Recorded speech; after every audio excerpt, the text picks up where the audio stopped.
এই গল্পটি হচ্ছে মায়াপুর ছোট্ট একটি গ্রামে। সেই গ্রামে রহিম নামের এক গরিব কৃষক বসবাস করত। রহিম ছাড়া তার পরিবারে তার বউ আমিনা, একটি ছেলে আরিফ ছিল। তাদের সাথে সে আনন্দের সাথে দিন পার করত। রহিমের কাছে তার গ্রামে একটি ফসলের জমি ছিল। সে জমিতে ফসল চাষাবাদ করে সংসার চালাতো, কিন্তু এখন তার জমিতে আগের মতো উর্বর ছিল না। আস্তে আস্তে তার জমিতে ফসল উৎপাদন কমতে লাগে। একদিন এইসব চিন্তা ভাবনার কারণে সে তার জমির পাশে বসে ভাবছিল আর ইনকাম করার অন্য কোনো উপায়ের কথা বলছিল। দিন দিন আমার জমিতে ফসল উৎপাদন কম হতে লেগেছে।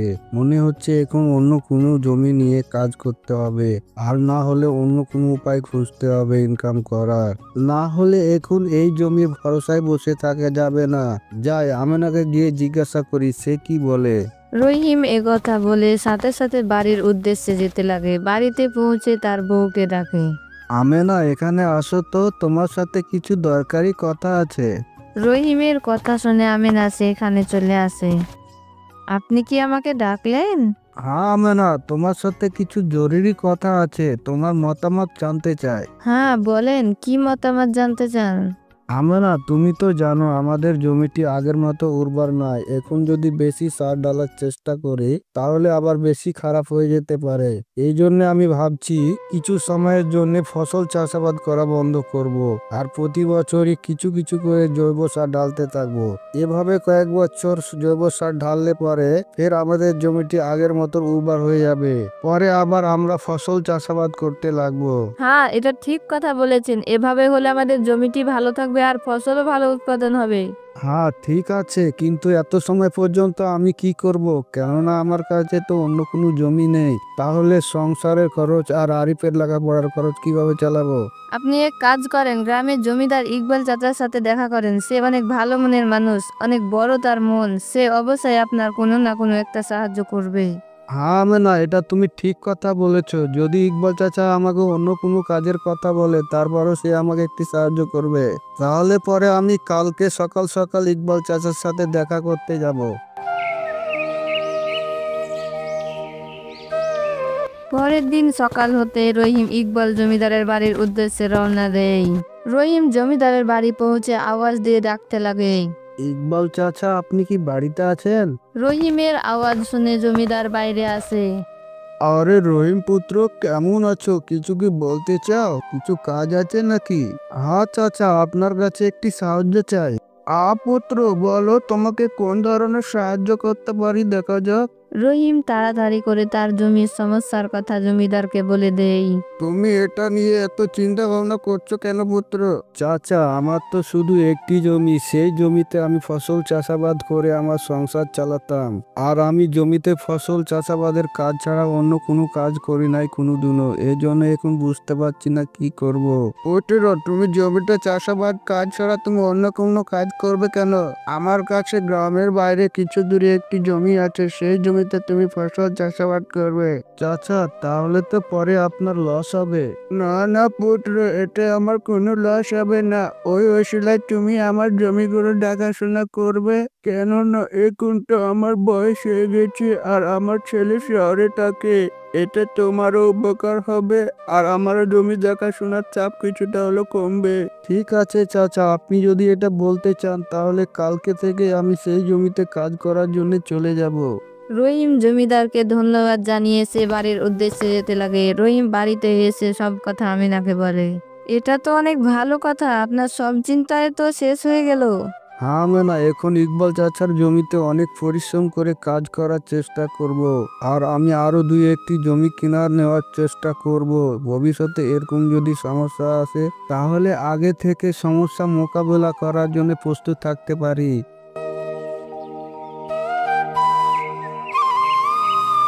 পরের দিন রহিম সকালবেলায় জমিদারের জমিতে কাজে যাওয়ার উদ্দেশ্যে বাড়িতে দাঁড়িয়েছিল। তখন সে ভাবে, ইকবাল চাচার জমি তো গ্রামের বাইরে, মনে হয় জমি থেকে কাজ করে আসতে আসতে অনেক দেরি হয়ে যাবে। তাহলে আমেনাকে বলে যায়। আমেনা, আমেনা, এখানে আসো তো। রহিমের ডাক শুনে আমিনা সেইখানে আসে। বলেন, আমাকে কিছু বলতে চান? হ্যাঁ আমেনা, ইকবাল চাচার জমি গ্রাম থেকে বাইরে। আমার সন্ধ্যার সময় কাজ থেকে ফিরতে মনে হয় দেরি হতে পারে। যদি আমার কাজ করে আসতে দেরি হয় তাহলে তুমি আর আরিফ খাবার খেয়ে ঘুমিয়ে যাবে। ঠিক আছে, আপনার নিজের প্রতি খেয়াল রাখবেন। আর একটু দাঁড়ান, আমি আপনার খাবারগুলো নিয়ে আসছি। সেই খাবারগুলো আপনি সাথে নিয়ে যান। পরে রহিম খাবারগুলো সাথে নিয়ে গ্রামের বাইরে জমির উদ্দেশ্যে যেতে লাগে। চলতে চলতে কিছু সময় পর সে গ্রামের বাইরে জমির কাছে গিয়ে পৌঁছে যায়। যাকে এখন জমিতে পৌঁছে গেছি, তাড়াতাড়ি কাজ করা শুরু করি। রহিম জমিতে কোদাল দিয়ে কাজ করা শুরু করে। রহিম কাজ করতে করতে কিছু সময় হয়েছিল, ঠিক তখনই পিছন থেকে একটি সাপ এসে রহিমকে কামড় দিয়ে দেয়। সাপ কামড় দেওয়ার কিছুক্ষণ পরে রহিম মাথা ঘুরে পড়ে যায় জমিনে।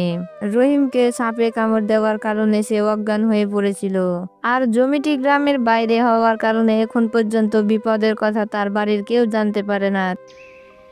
তারপর রাত হয়ে যায়। এখন রহিমের জন্য আমেনা আর আরিফ অপেক্ষা করে।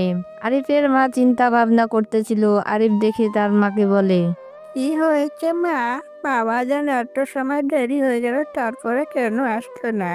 তোমার বাবা জমিদারের গ্রামের বাইরে জমিতে কাজ করার জন্য গেছে। আর তোমার বাবা যাওয়ার সময় আমাকে বলেছিল যে আসতে দেরি হবে, কিন্তু এখন মনে হচ্ছে অনেক বেশি দেরি হয়ে গেল। মা, তুমি এত চিন্তা ভাবনা করছো কেন? বাবা যখন বলেছে আসতে দেরি হবে, তাহলে তো সে ভাবনা চিন্তা করে বলেছে। এক কাজ করো, তুমি এখন ঘুমিয়ে যাও। আরিফের কথা শুনে আমেনা ঘুমানোর জন্য চলে যায়। পরের দিন যখন সকালে আমিনা ঘরে এসে দেখে এখন পর্যন্ত রহিম বাড়ি ফিরে আসে নাই, তখন হতাশা হয়ে সোজা জমিদারের বাড়ি পৌঁছে যায়। জমিদারের সাথে দেখা করার জন্য চলে যায় আমিনা। জমিদারের বাড়ি পৌঁছে জমিদারের কাছে রহিমের ব্যাপারে জানতে লাগে। আসসালামু আলাইকুম ইকবাল চাচা। ওয়ালাইকুম আসসালাম, বলো কি মনে করে আসলে? ইকবাল চাচা, রহিম কাল আপনার গ্রামের বাইরে জমিতে কাজ করার জন্য গিয়েছে, কিন্তু এখন পর্যন্ত সে বাড়ি ফিরে আসে নাই। কি বলছো মেয়ের? রহিম কালকে গেছে জমিতে কাজ করার জন্য আর আজকেও আসে নাই ফিরে? হ্যাঁ চাচা, সে আমাকে বলেছিল জমিটি গ্রামের বাইরে, এজন্য আসতে দেরি হবে, কিন্তু এখন তো রাত যাওয়ার পর সকাল হয়ে গেল, কিন্তু এখন পর্যন্ত সে বাড়ি ফিরে আসলো না। তুমি চিন্তা করো না মেয়ে, আমাকে কিছু সময় দাও, আমি অন্য কাউকে সেখানে পাঠিয়ে জানার চেষ্টা করছি রহিম কোথায়। জমিদার তার বাড়িতে কাজ করা আব্দুল্লাহকে তার জমিতে রহিমকে দেখার জন্য পাঠায়। কিছু সময় পর আব্দুল্লাহ জমিতে পৌঁছে যায়, আর সেইখানকার দৃশ্য দেখে আব্দুল্লাহ চমকে যায়। আরে, কি অবস্থা? রহিমের পুরো শরীরে তো লিঙ্ক হয়ে গেছে। আমার তো মনে হয়েছে একে কোনো সাপে কামড় দিয়েছে। আমি এক্ষুনি এসব গোটা জমিদারকে গিয়ে বলি। আব্দুল্লাহ সেইখান থেকে তাড়াতাড়ি জমিদারকে বলার জন্য রওনা দেয়। আব্দুল্লাহ যখন জমিদারের বাড়ি পৌঁছে যায়, আব্দুল্লাহ কিছু বলার আগে জমিদার তাকে জিজ্ঞেস করে, কি হয়েছে আব্দুল্লাহ পুত্র, তুমি এত তাড়াতাড়ি দৌড়িয়ে কেন আসলে? রহিমের কি দেখা পেয়েছো? আব্দুল্লাহ জমিদারকে সবকিছু বলে দেয় যা সে ওইখানে জমিতে গিয়ে দেখেছে। আব্দুল্লাহ যখন জমিদারকে সব কথা বলছিল, তখন সেইখানে আমেনা দাঁড়িয়ে থেকে সব কথা শুনে নেই। সে তখন অনেক কান্না করতে লাগে। আব্দুল্লাহ, তুমি তাড়াতাড়ি করে কবিরাজকে নিয়ে সেইখানে গিয়ে পৌঁছো, আর আমি আমেনা মেয়েকে নিয়ে সেইখানে আসছি। আব্দুল্লাহকে কবিরাজের কাছে পাঠানোর পর জমিদার আমেনাকে সান্ত্বনা দিতে লাগে।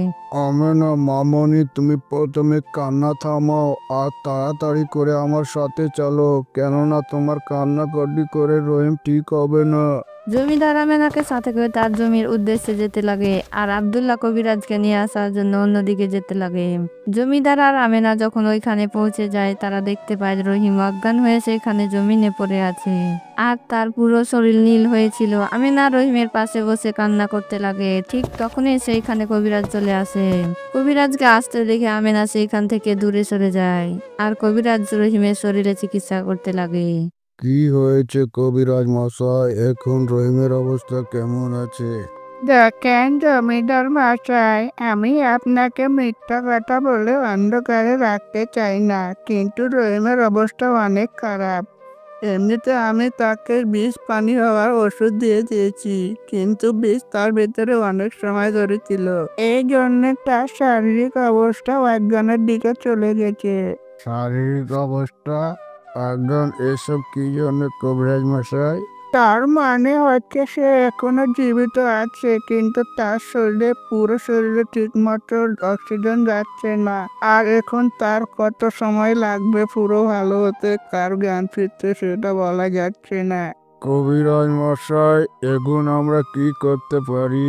জমিদার মশাই, আমি এখন কিছু সময়ের জন্য তাকে কিছু ওষুধ দিচ্ছি, তাকে সময় সময় মতো পানিতে মিশ্রণ করে পান করাবেন, বাকি সব ওপর আল্লাহর ভরসা। কবিরাজ রহিমের চিকিৎসা করে আর কিছু ওষুধ দিয়ে সেখান থেকে চলে যায়। পরে সে গ্রামের কিছু লোকজনকে মিলে রহিমকে নিয়ে এসে বিছানায় শুয়ে দেয়। মামনি, তুমি বেশি চিন্তা ভাবনা করো না, তুমি রহিমের ভালোভাবে দেখাশোনা করো, সে তাড়াতাড়ি ঠিক হয়ে যাবে। আর তোমার যে কোনো জিনিসের দরকার হলে আমাকে বলবে, আমি প্রতি মাসে তোমার জন্য আর আরিফের জন্য কিছু কিছু টাকা পাঠাবো। তুমি সাহস হারাবে না। আপনাকে অনেক অনেক ধন্যবাদ ইকবাল চাচা, আপনি আমাদেরকে অনেক সাহায্য করেছেন। জমিদার আমিনাকে ভরসা দিয়ে সেইখান থেকে চলে যায়। জমিদার চলে যাওয়ার পর সেখানে আরিফ চলে আসে আর তার বাবার এই অবস্থা দেখে আমিনাকে জিজ্ঞাসা করে, মা, বাবা জনকে কি হয়েছে? পুত্র, তোমার বাবাকে কাল জমিতে সাপে কামড় দিয়েছিল, এ কারণে সে অজ্ঞান হয়ে গিয়েছে। মা, তাহলে বাবা জানের কখন জ্ঞান ফিরবে? পুত্র, কবিরাজ মশাই কিছু ওষুধ দিয়ে গেছে আর ওষুধগুলো ঠিক মতো খাওয়াতে বলেছে। আর সে বলেছে যে এই ওষুধগুলো ঠিক মতো খাওয়ালে অতি তাড়াতাড়ি ভালো হয়ে যাবে। মা, বাবা জানের এই অবস্থায় আমাদের সংসারটা কিভাবে চলবে? পুত্র, তুমি এসবে চিন্তা করো না, আমি আছি না, আমি এসব সামলে নেব। না না না, তুমি কয়দিক সামলাবে? তুমি বাবা জানের দেখাশোনা করবে না সংসার দেখাশোনা করবে? মা, তুমি এখন শুধু বাবা জানের দেখাশোনা করো, আর আমি জমিতে কাজ করে সংসার চালাবো। আরিফের মুখে এরকম কথা শুনে আমিনা অবাক হয়ে যায়। না না পুত্র, তোমাকে কাজ করার কোনো দরকার নেই, আমি সবকিছুই সামলে নেব, তুমি শুধু তোমার লেখাপড়ার প্রতি খেয়াল রাখো। তোমার বাবাজানের অনেক বড় স্বপ্ন, তুমি বড় হয়ে অনেক বড় অফিসার হও, আর আমি তোমাকে সেই অফিসার বানিয়ে ছাড়বো। তার জন্য আমাকে যতই পরিশ্রম করা লাগুক তা আমি করতে রাজি আছি। পরে আমিনা আরিফকে লেখাপড়ার জন্য স্কুলে পাঠিয়ে দেয়। আমাকে কিছু না কিছু একটা করতে হবে, কেননা এখন রহিমের ভালো হওয়ার আগ পর্যন্ত অপেক্ষা করতে পারবো না। আমাকে এখন নিজে গিয়ে জমিতে চাষাবাদ করতে হবে, যদি দরকার পড়ে তাহলে অন্য কোনো কাজের ব্যবস্থা করতে হবে। পরের দিন সকালবেলায় আমিনা সোজা জমিদারের সাথে দেখা করার জন্য চলে যায়।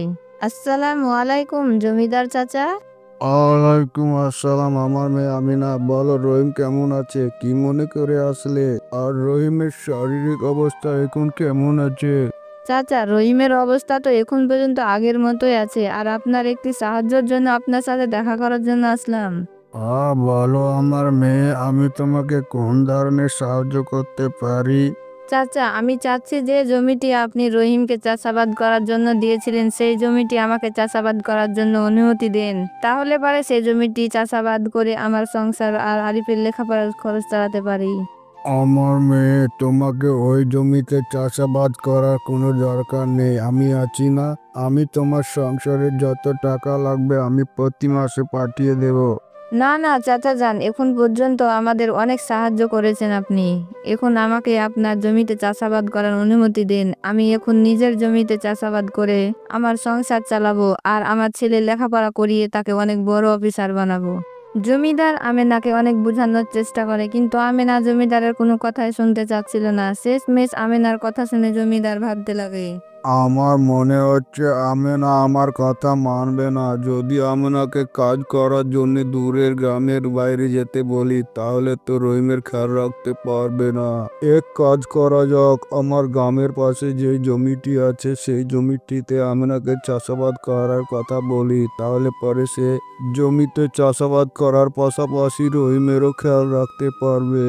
ঠিক আছে আমেনা মেয়ে, আমি তোমাকে জমিতে চাষাবাদ করার অনুমতি দিতে পারি, কিন্তু তোমাকে আমার একটি কথা রাখতে হবে।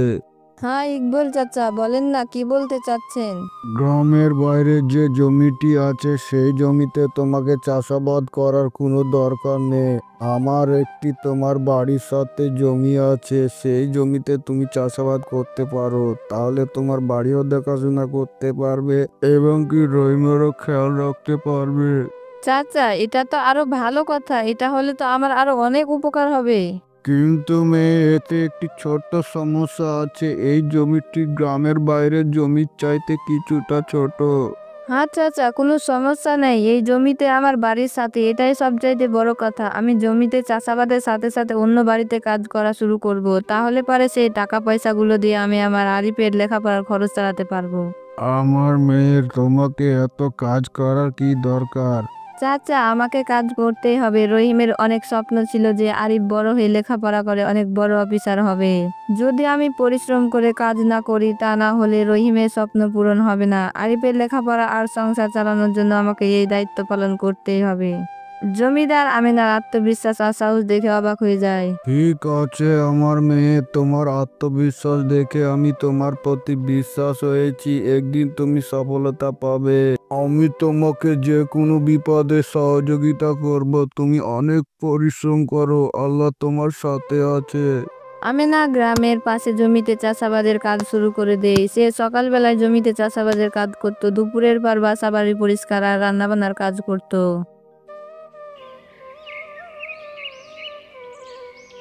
আস্তে আস্তে আমেনার জমিতে অনেক ভালো ফসল উৎপাদন হয়, যেগুলো দিয়ে তার সংসার চলতো। আর যেগুলো অন্য লোকের বাড়িতে গিয়ে কাজ করে টাকা ইনকাম করতো, সেগুলো দিয়ে আরিফের পড়ালেখার খরচের ব্যবস্থা করত। পুত্র, আমি চাই যে তুমি অনেক মন দিয়ে লেখাপড়া করো। তোমার বাবা জানের অনেক বড় স্বপ্ন, তুমি বড় হয়ে অনেক বড় অফিসার হও। আমি তোমার জন্য সব ধরনের কঠোর পরিশ্রম করতে রাজি আছি। হ্যাঁ মা, আমি মন দিয়ে অনেক লেখাপড়া করব। আমি একদিন বাবার স্বপ্ন পূরণ করেই ছাড়বো। আমিনার পরিশ্রম আর ত্যাগ দেখে গ্রামের লোক তার থেকে ভালো কিছু প্রেরণা করত। তারা দেখতে পায় এক মা তার ছেলেকে প্রতিষ্ঠিত করার জন্য কত ধরনের কঠোর পরিশ্রম করে। এর মধ্যে রহিমের শারীরিক অবস্থা আস্তে আস্তে উন্নতির দিকে আসতে লাগে। কবিরাজের ওষুধ আর আমিনার সেবা যত্নতে আস্তে আস্তে ভালো হতে লাগে। একদিন আচমকা রহিমের জ্ঞান ফিরে আসে। রহিমের জ্ঞান ফিরতে দেখে আমিনা অনেক আনন্দিত হয়। রহিম, তোমার জ্ঞান ফিরেছে। আল্লাহ আমার পরিশ্রম আর দোয়া শুনেছে। আমেনা, আমি তোমাকে আর আরিফকে অনেক কষ্ট দিয়েছি। না না রহিম, তুমি আমাদের শক্তি। যখন তুমি অসুস্থ হয়েছিলে তখন আমি সংসারের সব দায়িত্ব পালন করেছি। আর দেখো, এখন আস্তে আস্তে সবকিছুই ঠিক হয়ে যাচ্ছে। রহিম আস্তে আস্তে পুরোপুরি ভাবে ভালো হয়ে যায়। সে আমিনার পরিশ্রম আর ত্যাগ দেখে সিদ্ধান্ত নেই এখন তার সাথে সাথে কাঁধে কাঁধ মিলিয়ে পরিবারকে উন্নত করবে। আরিফের পড়ালেখা সফলতা পাওয়ার আগ পর্যন্ত চলতে থাকে। আর কিছু বছর পর আরিফ অনেক বড় অফিসার হয়ে যায়। বাবা মা, আমি আজ যা কিছু হয়েছি সব কিছু আপনার পরিশ্রম আর ত্যাগের কারণে হয়েছি। না না পুত্র, এসব তোমার মার ত্যাগের কারণে হয়েছে। সে আমাদের সংসারকে বাঁচানোর জন্য সব ধরনের সমস্যার সম্মুখীন হয়েছে আর অনেক ত্যাগ স্বীকার করেছে। আমেনার ত্যাগ আর পরিশ্রম আর রহিমের সাথে মিলে একটি দৃষ্টান্ত স্থাপন করেছে। গ্রামবাসী তাদের এই গল্প ভবিষ্যৎ প্রজন্মকে শোনায়। মার ত্যাগের গল্প আমাদের শেখায় এক মায়ের ত্যাগ যে কোনো সমস্যা সফলভাবে পার করতে পারে আর পরিবারকে উন্নত শিখরে পৌঁছাতে পারে। বন্ধুরা, আপনারা আগে কোন ধরনের গল্প দেখতে চান সেটি কমেন্ট করে জানাবেন। আর আপনারা সবসময় আমাদের সাথে থাকবেন আর আমাদেরকে সাপোর্ট করবেন।